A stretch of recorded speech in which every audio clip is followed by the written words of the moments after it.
Hi, and thank you to everyone joining me remotely and not so remotely at MidCamp this year. I am really pleased to be there in spirit.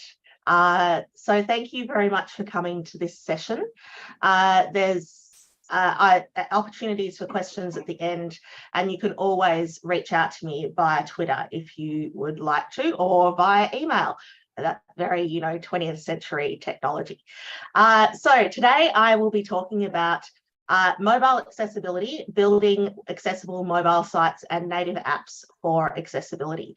But before I get into that, I just want to talk about the contribution day between Friday 10 a.m. to 4 p.m. Be aware you don't have to know code to give back. Which is good. I'm not really a very strong coder. In fact, I'm not really a coder at all. And there's new contribution training from 10 a.m. to noon with Amy June Heinlein at opensource.com. And there's also something I'm very jealous of. I have my coffee right here because I'm presenting from Australia. It is currently 5:30 a.m. But the Drupal Coffee Exchange. So bring a bag of beans, leave with a bag of beans. I am so jealous. So I wish I was there with you. I love Chicago, but maybe next year or the year after. I would just like to acknowledge the Yugara people as the traditional owners of the land that I currently am on.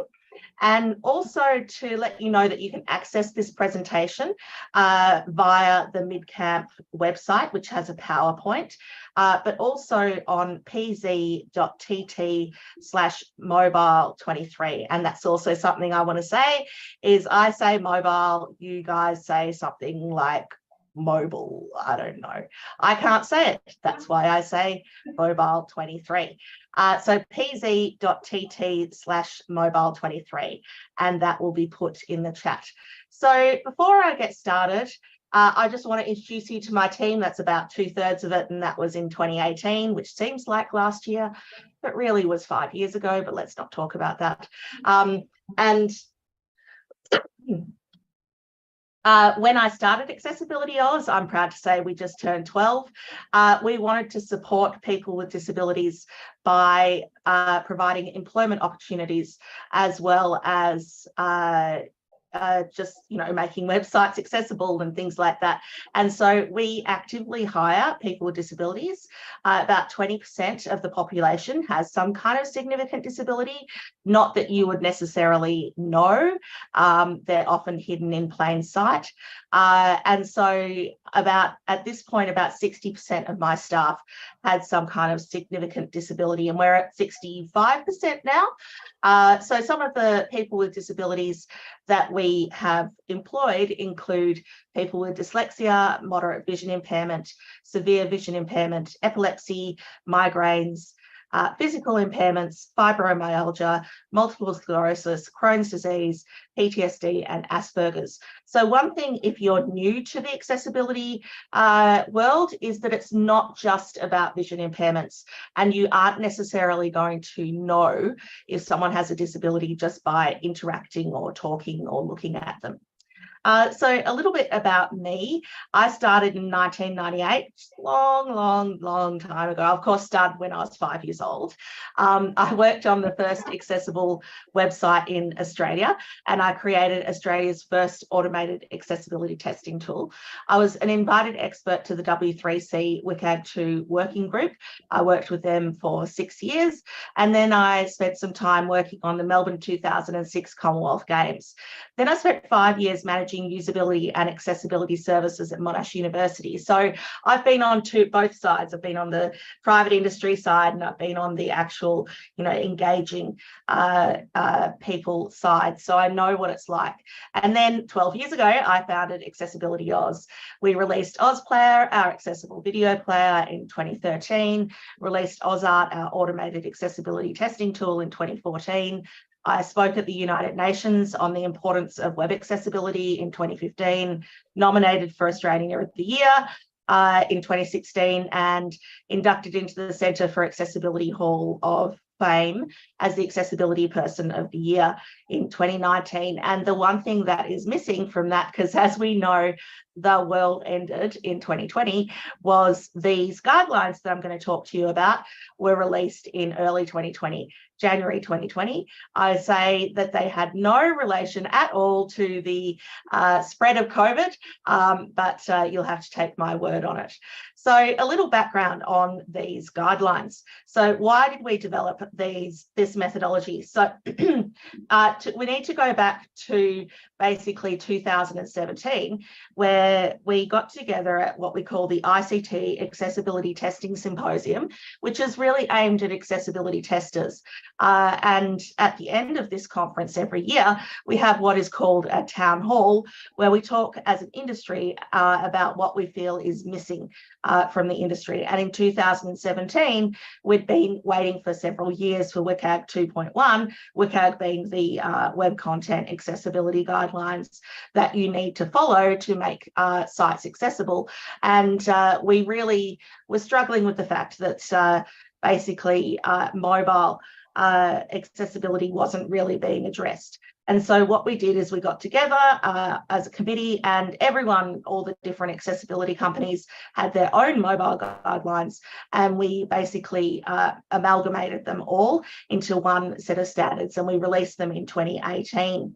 And we thought that would be the end of it, because we thought WCAG 2.1 would answer all our questions, all our problems, but things were not to be the case. So before I go into that, I just want to talk a little bit about why mobile is different.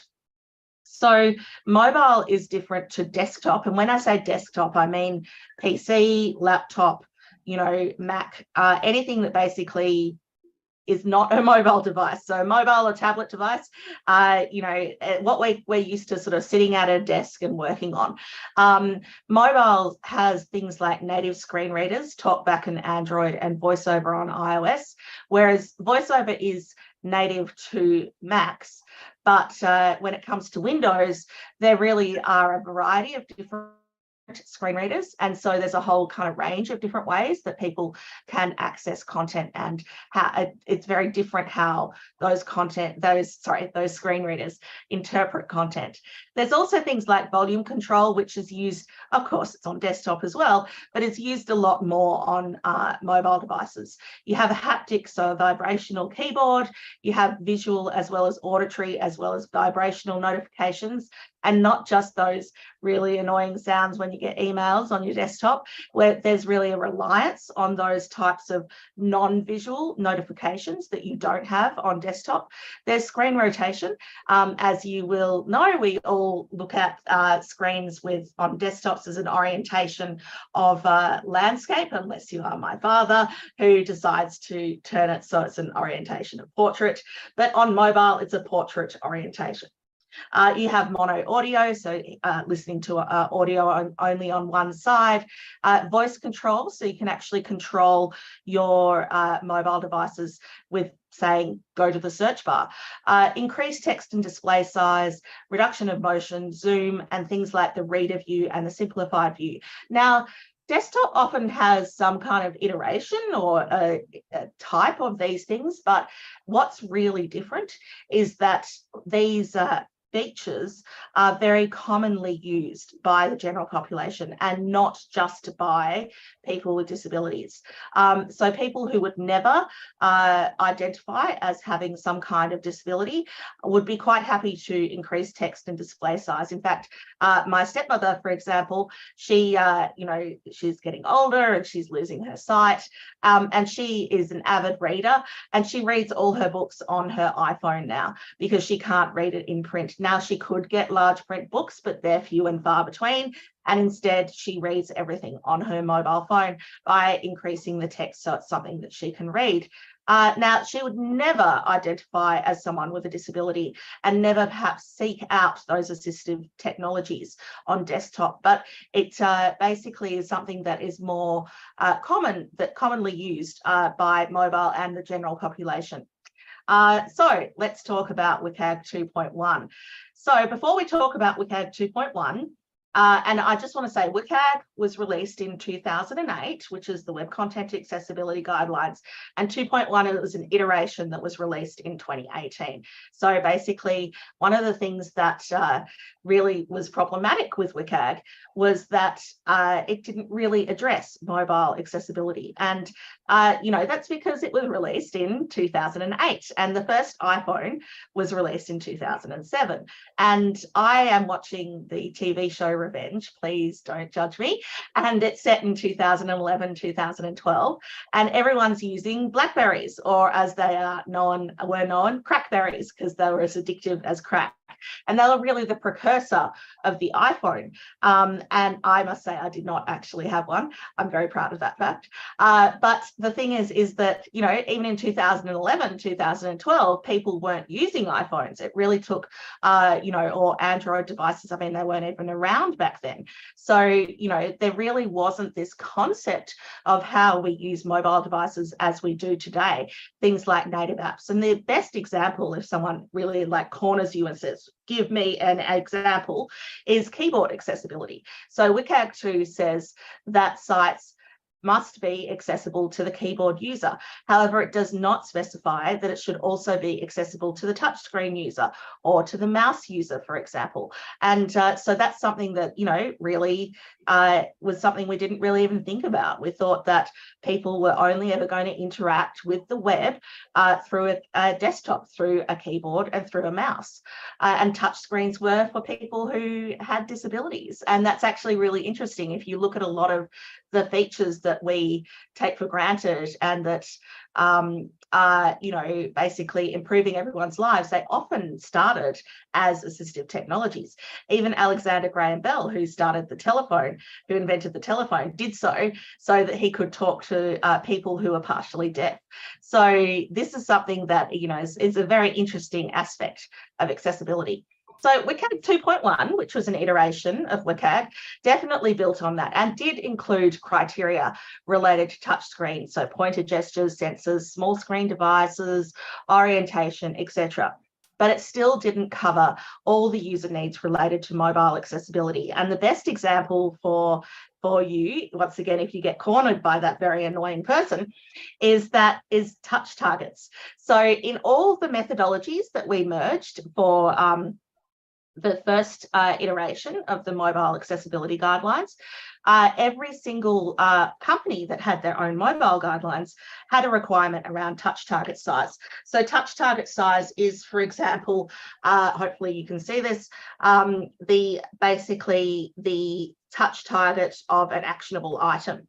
And so what we found was that the touch target size being an adequate size was in WCAG 2.1, but it was in level AAA. There are 3 levels to WCAG 2, WCAG 2.1, A, AA, and AAA. Almost all governments require level AA. And as I like to say about level AAA is where success criterion go to die. So this is something that the industry itself was quite annoyed at. And we were, there was a bit of a furor. So we got together again at the 2018 ICT Accessibility Testing Symposium. And we were like, okay, we can't rely on the W3C providing this information. So let's, properly develop a set of guidelines, start from the start, not just amalgamate the guidelines that are out there, but go through things systematically, write a serious set of guidelines. And we decided we would split it into 2 sets, a mobile site set of guidelines and a native app set of guidelines.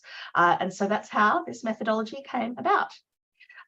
So please note that this methodology does not include those errors already included in WCAG 2. So the methodology does not say things like you need to have alt attributes on your images or alternative text for your non-text content, because that's in WCAG 2.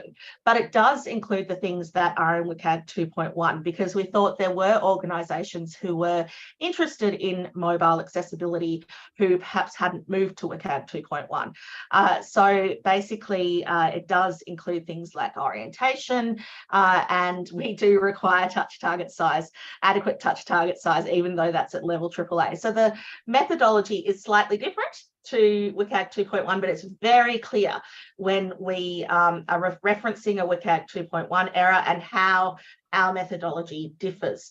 And of course, there's a lot more other than just what's in WCAG 2.1.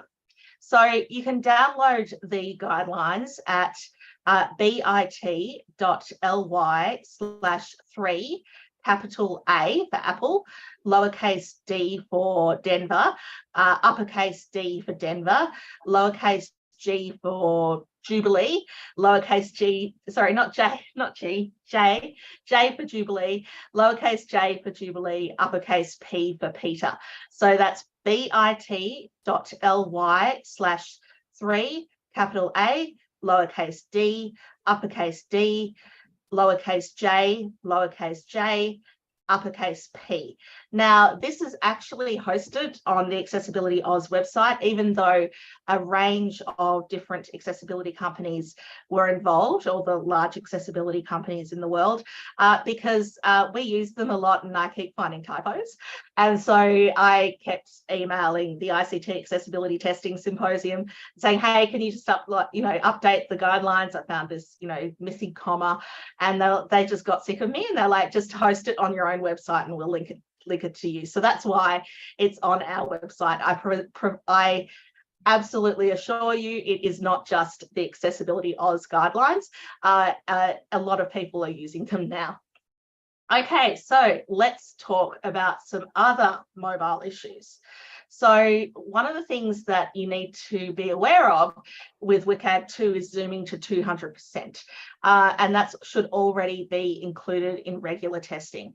However, often people who use the zoom function inherent in the desktop browser are often restricted to a mobile view of the site on their desktop.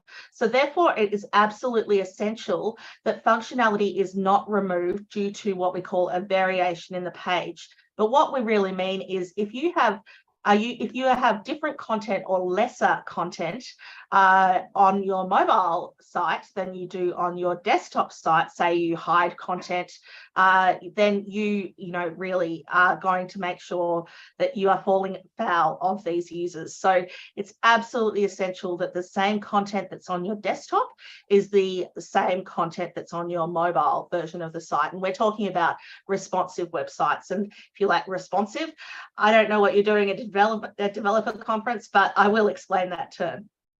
So this is what I mean. So this has been fixed, by the way. This is a very old example, but it's a very, very good example. So this is what YouTube looked like about 4 years ago on desktop at 100% zoom. So, like how anyone would look at it when loading it in a browser. And so you can see you've got your upload button and your notifications button in the top right-hand corner. But if you increase text size, say by using Control+, which people who have low vision do because they need to increase text size, those features, the upload and notifications, disappear. Now, why do they disappear? Because YouTube is assuming that you are now looking at this on a mobile device and they don't want you to upload your videos or check your notifications on the YouTube website. They want you to use the YouTube native app. So this is a perfect example of having different content depending on the variation of a page. And this is something that you should absolutely not do. Another thing that you should be really aware of when it comes to testing mobile is what we call the accessibility support, which requires that implementation techniques that support assistive technology are used. So that means if you have a PDF, you need to use tagging features, etc., etc. But what it really means for mobile is that when it comes to testing, you have to use the assistive technologies or the mobile features, and you need to test with them in much more of a case than you do on desktop. And the reason that is because on desktop, you can access the code. On a mobile site, unless you can view it on desktop or you have some fancy app, you can't view the code, and you absolutely can't view the code unless you're coding the system on a native app. So it's really hard to determine how things will interact properly. So even if you are coding a native app, you really need to do this testing because there's just not enough information out there about how the coding will interact with these features. So you have to test with these features, and do not use simulators, but I'll talk about that in a moment. So what assistive technologies and features do we say that you should test with? Talkback, keyboard and switch, magnification, remove animations, invert colors, grayscale, increase display size, increase text size with Chrome, and simplified view with Chrome. And that for the iPhone, it's voiceover, keyboard and switch, zoom, reduce motion, invert colors, grayscale, and reader view for mobile sites. And the iPad is the same as the iPhone. Unfortunately, you need to test on both the iPad and the iPhone because the iPad now has a different operating system, which does make things different. And I know you're looking at that and going, grayscale? How on earth do you test with grayscale? I can tell you right now that we have copious information in that documentation about how you turn on these features, how you use these features, examples of failures, examples of passes, and quite detailed information on testing. So there's a lot of information in the documentation about what it is that you should be looking for. So we have specific testing methods which differ whether you're testing on a mobile site or a native app. So on the mobile site, there's 4 main testing methods. So devices, testing on mobile and tablet devices, devices with assistive technologies, testing on mobile and tablet devices with assistive technologies, responsive window, testing on a responsively sized window on desktop, and desktop, which is testing on desktop. Native app only has 2 main testing methods, testing with devices and testing with devices with assistive technologies. We did look at some automated testing tools for testing mobile sites and native apps, and they really weren't mature enough for us to recommend them back in 2020. I mean, now it's 3 years later, things may have improved, but back then we didn't feel that the automated tools available were, could be really relied on. The other thing to be aware of is you absolutely cannot use simulators. This is an example of someone using a simulator. So back, I started flying to the States regularly in 2014. My first presentation in the States was for the Future of Web Design on mobile accessibility, and it was in 2014. And back then, we did not have Wi-Fi on aeroplanes, and it's a 15-hour flight from Australia to LAX. And that's a long time without internet. And so, but the good thing is that when we landed on the tarmac, we could access the LAX Wi-Fi. However, it did give us this interesting message, which is basically this text that says, this page will redirect. So content doesn't really make sense to have here. And all of a sudden, I don't really feel like giving you my contact details, right? Or my credit card details. Now, how does this happen? This happens because someone's not testing it on location with an actual device. They're testing it on a simulator. And so you see this a lot of the time with, text being too small to read, a whole lot of different features. And this is why you cannot rely on simulators. If you take one thing from this presentation, it is no simulators. So let's talk about the mobile site and native app testing methodologies. There's 5 overarching steps. Of course, the actual things you need to do under those steps is different depending on which methodology you choose. But there's for the mobile site testing methodology, there's step 1, identify devices. Step 2, identify site type and variations. Step 3, test critical issues. Step 4, test mobile specific issues. Step 5, test mobile assistive technology and feature support. Now, the native app testing methodology have the same overarching steps, with the difference of step 2, which is define application functionality.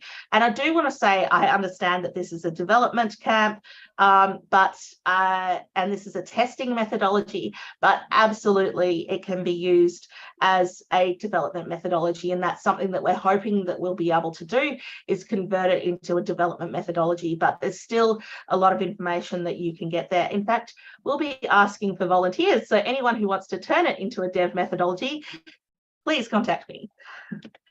So the first step is identify devices. So you need to determine which devices to test on. So in the United States, Australia, and other Western countries, iOS devices are most popular. In Asia and other Eastern countries, Android devices are most popular.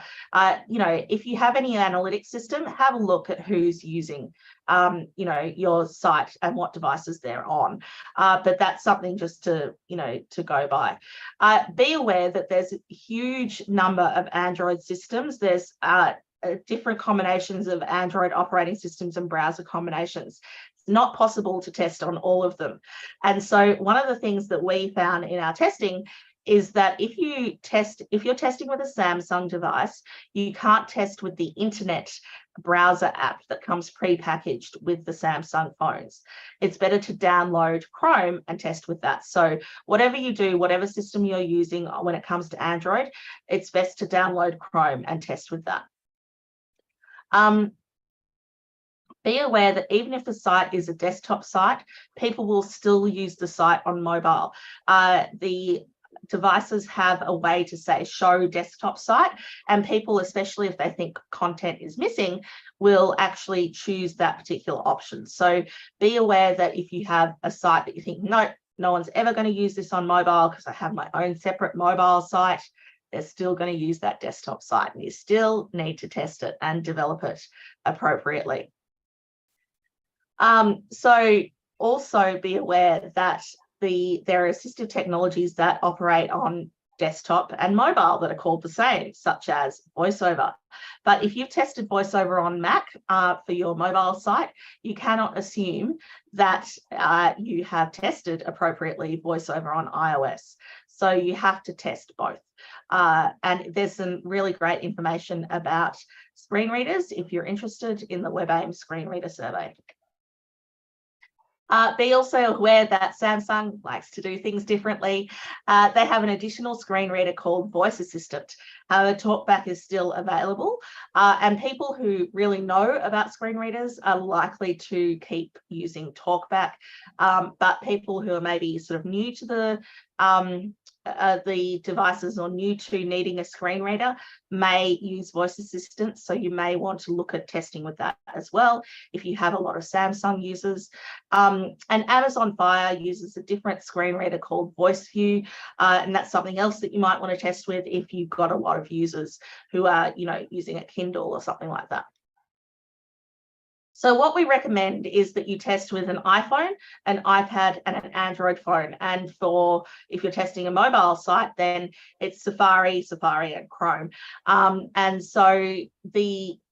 other devices to consider are things like the Android tablet and alternative devices such as the Kindle. We recommend testing on the latest version of iOS and iPadOS and the latest 2 versions of Android. However, if you're really stuck for time, it's really worth testing just with the latest version of Android. And be aware that when a site is directly aimed at people with a particular kind of disability, say someone who site on acquired brain injury, then you really should test with the assistive technologies used by those potential users. So people who have acquired brain injury, they are likely to perhaps use voice control on iOS or Dragon Naturally Speaking. So actually testing with those is really important. And just to reiterate, you need to meet WCAG 2 and this mobile testing methodology if you want to make sure your mobile sites and native apps are fully accessible on development. So step 2 is identify the site type and variations of the page when it comes to mobile sites. So, and this is really from a development perspective, how is it that you're going to develop this? Are you going to develop a desktop site, an MDOT site, or a responsive site? Most people develop responsive sites. If it is, are there variations of a page? So for those who perhaps are a bit newer to the IT world, The desktop websites are sites that have only one display, whether viewed on desktop or mobile or tablet. MDOT sites have a particular display for mobile, and then there's a separate site called a www site that you see on desktop. And you actually have, that's basically two different websites. And you have to test those two different websites on desktop and those two different websites on mobile. So it's a lot of work. And then responsive websites change depending on the screen size or other feature as determined by the developer. Now, most sites are responsive, and we actually, WCAG 2.1 requires that sites are responsive. And also the methodology requires that when you are determining whether there is a variation of a page, you have to do so via screen size. You can't do it via, sniffing the browser or anything else like that. It has to be by screen size. Now, if all of this is double Dutch to you, once again, there's a lot of information in the documentation about this. So that was for sites, and this is for native apps. So step 2 for native apps is define application functionality.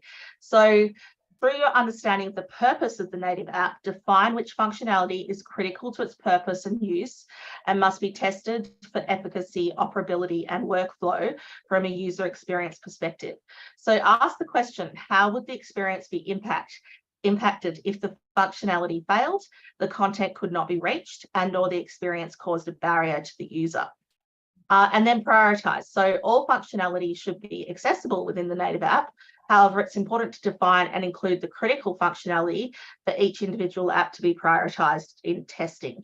And so then there are always really common elements that need to be tested, such as navigation, landing screens, emergency sections, login flows, settings, account and profile, contact us, real-time updates, privacy policy terms and conditions, interactional functionality, help sections, widgets, calendars, etc., geolocational maps, and high traffic areas. So those methodologies are available on the Accessibility Oz website under the resources section. So let's get into some more detail. Step 3 is test critical issues. Now, what we call critical issues are basically traps.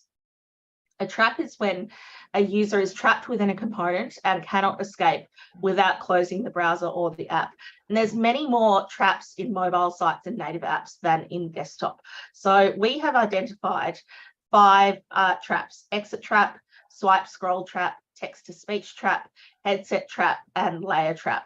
So the exit trap, ensure there is always an accessible actionable item, e.g. a close button that meets color contrast requirements and has an accessible name, that closes any feature that overlays the current page, such as a full page ad. This applies to all users and is in both methodologies. So this is an example here. So this is Facebook. There's a overlaying ad on the HP Elite Book Folio, and the only way to actually stop that ad or remove that ad is to hit the tiny area of white below.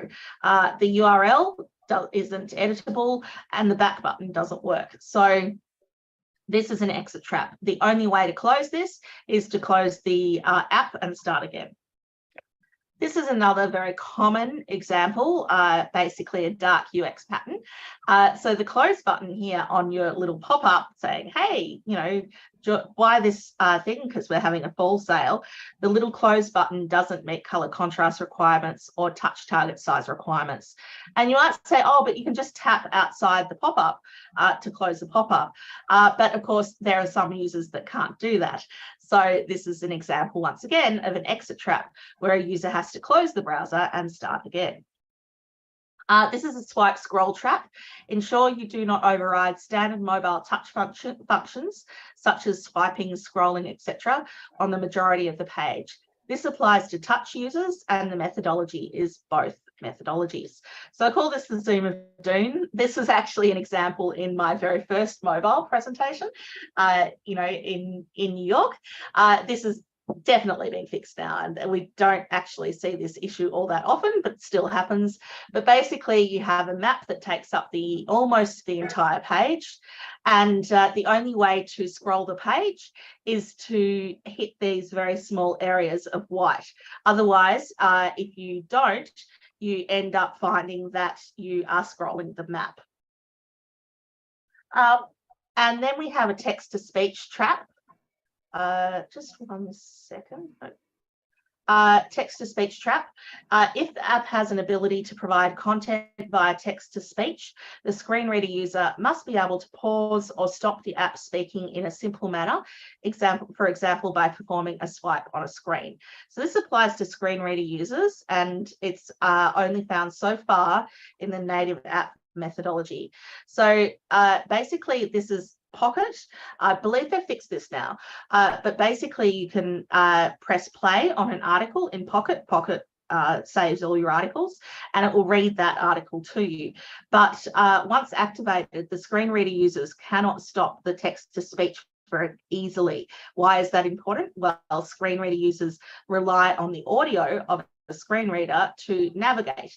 So if they're hearing audio about an article, then they need to have a very simple way to stop that audio so they can listen to their screen reader and navigate through the site. Now, if there's no simple way to stop it, then they basically have to close the app and start again. And the headset trap. So headset users must always be able to pause media, audio or video content by using the pause play control on the headset. This applies to screen reader users, headset users, and it's both methodologies.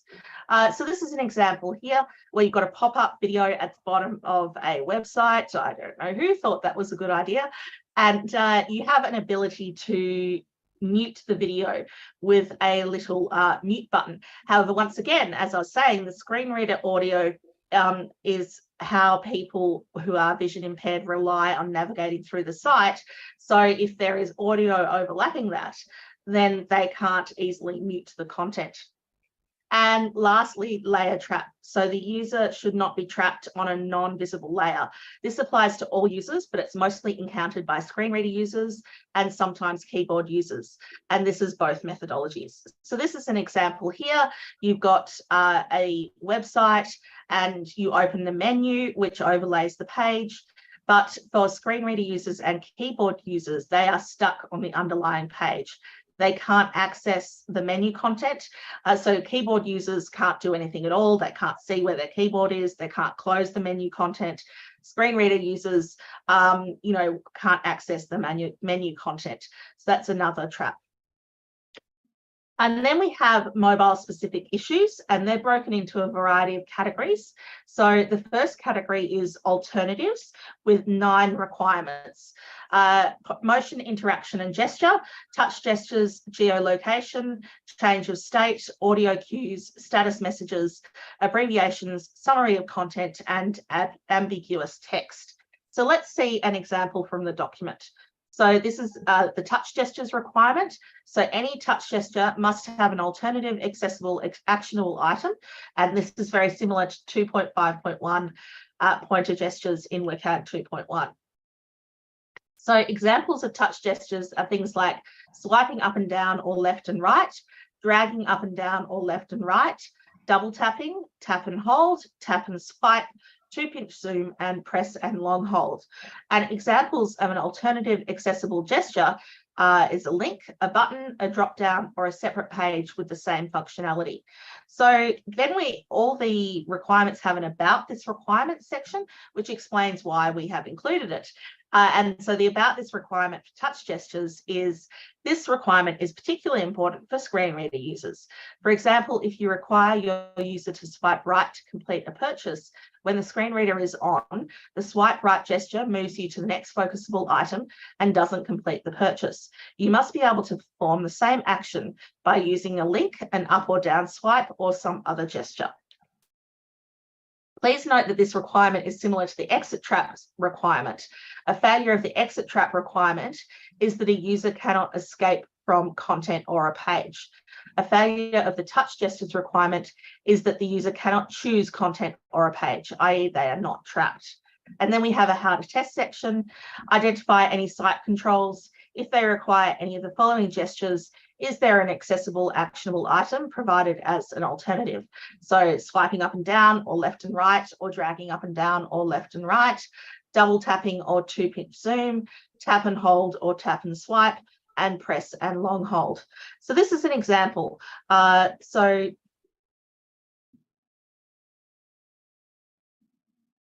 here you have information under top stories, and you can see there's additional information because they're cut off on the right hand side, and this is a very common way to indicate that additional information is available on swipe.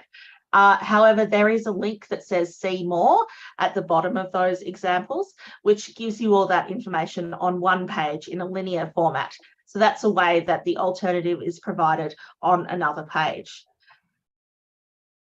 Then there's another example here where you can drag along a pointer along a certain amount of, a certain time, and it will give you the expected weather at that particular time. But you can actually tap on those particular links as well. So they're actually just simple links. So you can use the dragging gesture, but you can also use an ordinary link. So the display category also has 9 requirements: 3 flashes, changes on request, target size, inactive space, fixed size containers, justified text, color contrast, orientation, and animation. So the target size requirement is size of touch targets is at least 44 by 44 CSS pixels, approximately 7 to 10 millimeters. And for more information, see WCAG 2.1 Success Criterion 2.5.5 target size. Please note that this differs from WCAG 2.1, as Success Criteria 2.5.5 is a level AAA requirement, but in this methodology, it's a mandatory requirement. So when it comes to target size, most people use touch as the form of interaction on mobile and tablet devices. And touch is not as granular as mouse interaction and can depend on the size of a person's fingers. And people with certain physical disabilities, such as Parkinson's, may find it difficult to activate very small touch target sizes. So there's a number of kind of requirements around touch target sizes, which is detailed in the document, but here's some examples. So when visiting the Airbnb website, a pop-up appears at the top asking if you'd like to install the Airbnb native app. The only way to close this pop-up is to hit this tiny little close item, which you almost can't see. It's right up next to the actual icon for Airbnb. And the close item is very small and doesn't meet touch target size requirements. So that's a failure. This is a pass. This is basically the Outlook email message, and the 2 CC, BCC, and subject fields are appropriately spaced out in terms of touch target sizes, but also the camera, the attach item, and the download, and the send, etc., also have appropriate touch target sizes. So this is similar, and kind of a related requirement is inactive space, which is actionable items have sufficient inactive space between them. Inactive space of at least 10 pixels should be provided around active elements. So, this is also really important because, touch is not as granular. And this is an example here where this is the Asana app, and up in the top right-hand corner, you've got an edit button and a mark complete button, and they are very close together, and it's very easy to select one without, when you mean to select the other. So that's a failure. This is another example here. This is Wikipedia, and you've got related articles at the bottom, about Beyonce, and they have no inactive space between them. And we actually were talking in the committee about whether we should remove the requirement for an active space if the actionable item was large enough. And we actually had some users come to us and say, no, even if it's quite a large touch target, we still need some inactive space. And this is a pass, so you can see the space between, the types, women, men, etc. The examples of what can be purchased, etc. all have sufficient inactive space around them. So the next category is actionable items, which has 7 requirements: content on hover, focus, or input, native UI, descriptive text links, non-keyboard options, infinite scrolling, color alone, and removal of touch. So we're going to talk about color alone. So color alone should not be used to indicate actionable items if not underlined. A secondary method such as underline or bold should be used in addition to color. So this technique is aimed only at visual users, and this relies very heavily on the existing success criterion 1.4.1 use of color. However, that criterion allows exceptions for actionable items that differ from text in color alone if the difference meets low color contrast requirements.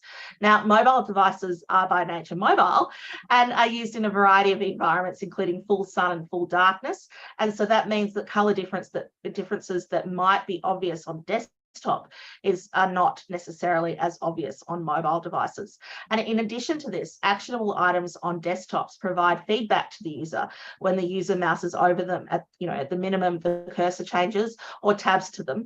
You should have a keyboard focus indicator, but usually there's a little address that appears at the bottom of the screen.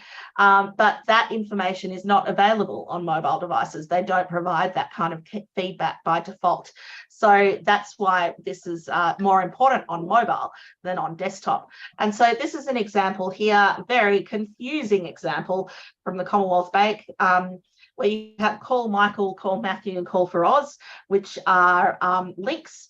And then you've got the email, which are links as well. And they're just a change in color. And that's very difficult to differentiate, especially for people who have some kind of color blindness. This is another example where, you've got looking for older documents, log into your account, see your previous policy, or call 133-233. And there are some links in there, and probably some of you can't see them because they're blue text on a white background versus gray text on a white background. And so people who are blue-red colorblind, not going to be able to read that. This is an example here. I mean, they're long URLs for links, which is not a great thing, but the links are very clearly underlined and a different color. And then we have navigational aids, which have 5 requirements: visual indicators, character key shortcuts, descriptive headings, inactivity timeout, and navigation features. So visual indicators, such as arrows, next, and previous buttons, have been used to indicate swipe or scroll areas or additional functionality. And this is similar to WCAG 2.1, 2.5.1 pointer gestures.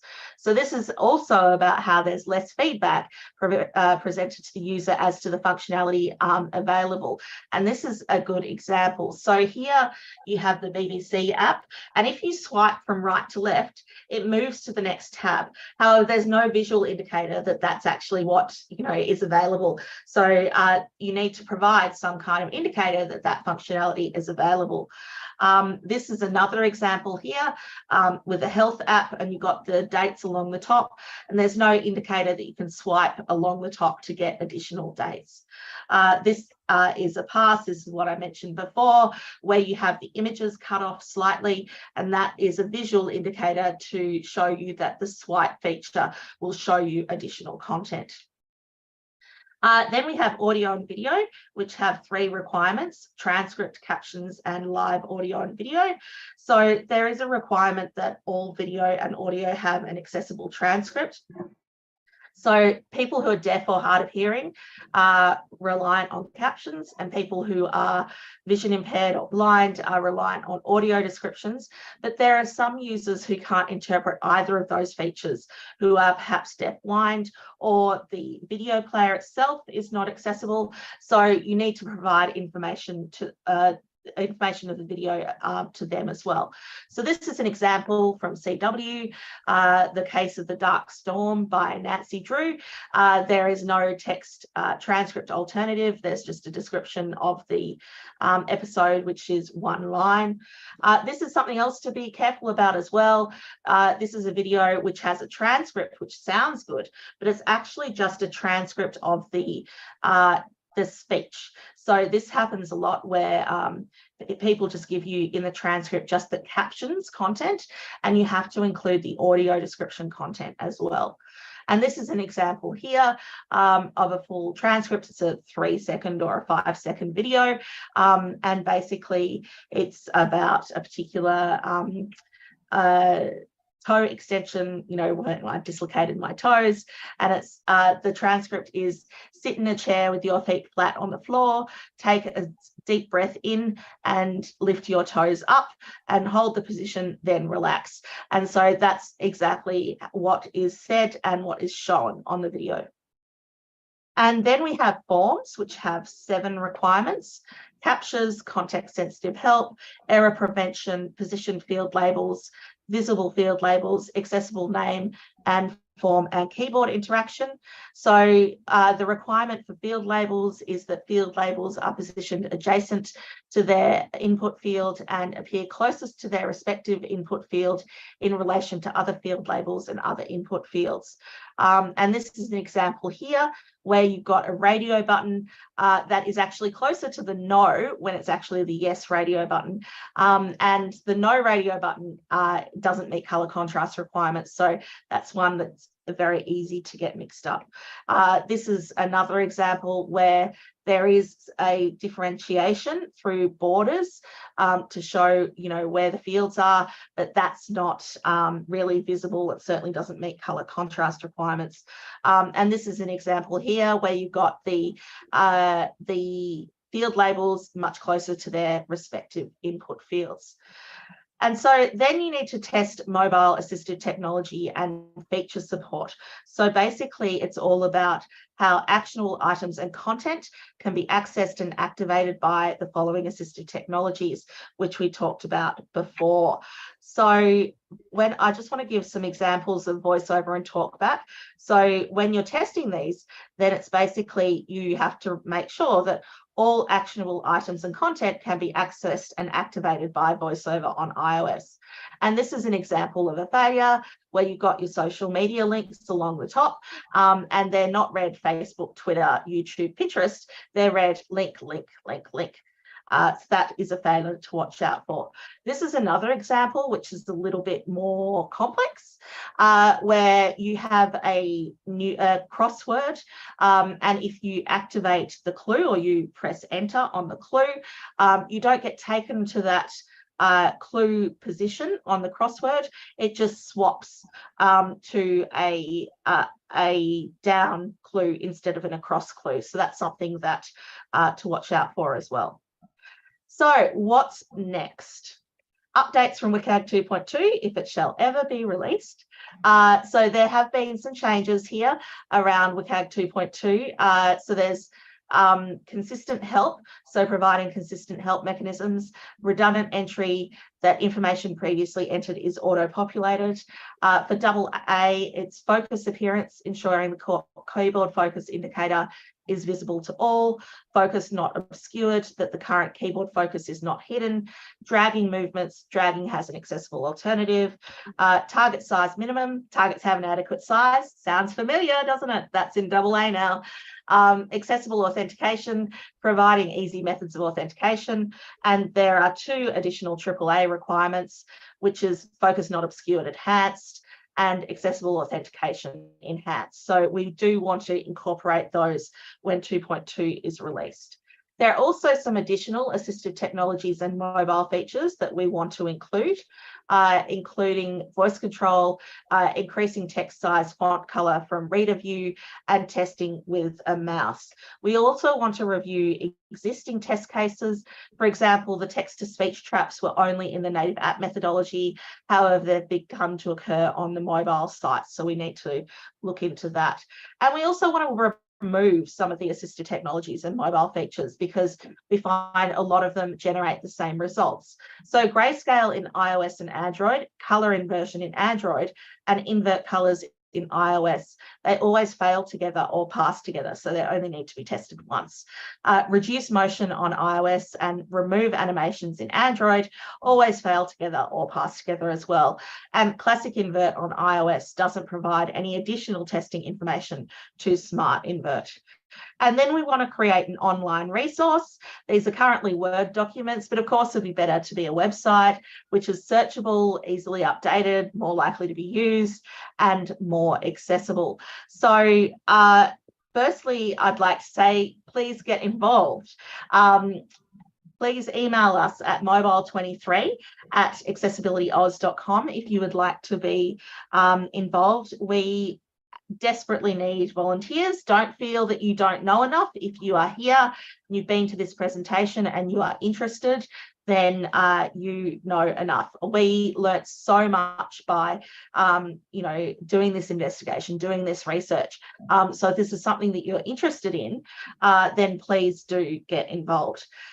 I just want to say thank you for coming. I need to shorten this presentation to give people a little bit more time for questions, of course.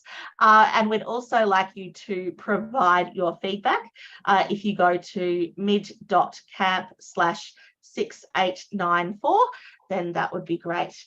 Access this presentation and all links on pz.tt/mobile23, and we have 5 minutes for questions. All right, thank you. Anybody in the room here have a question? I'll relay it. Looks like we've got no questions. There you go. Any from the online crowd? None there either. Excellent. Well, that's good. I'm glad I took 55 minutes. So I'll just finish then with sharing some of our resources. If I can find where Zoom went, because we have a lot of free resources. So let me just share my screen again. So we do basically everything to do with accessibility, application audits, mobile testing, accessible Word, accessibility during the web development lifecycle, etc., etc. And we have a number of products. The CCC videos are specifically aimed at developers, and the fact sheets are specifically aimed at developers, and they are free. So if you go to, let me start a browser.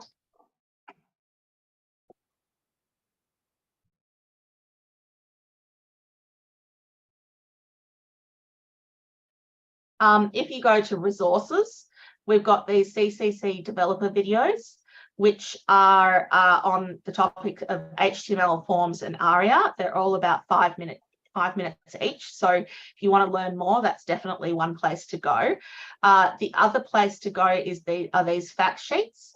So we have fact sheets on all these different topics: images, PDF, video, interactive maps, HTML5, content, JavaScript, tables, coding, keyboard, source order, forms, and mobile. And so the JavaScript one is specifically detailed. And so you've got a section on principles for all of them, impact on users. And then what we have is what we call a developer checklist. And so, the requirement that visually dynamic information such as a progress meter should have a text equivalent actually has a associated appendix which gives you actual code that you can use. Just copy and paste. It's all under Creative Commons, and it gives you the actual live content. So there's a heap of information there as well. So if you are looking for the mobile information, just go to resources, mobile testing. So thank you very much. Please get in touch if you have any questions, and we'd love for you to be involved.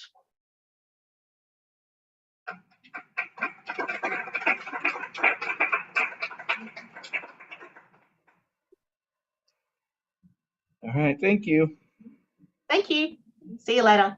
Bye-bye.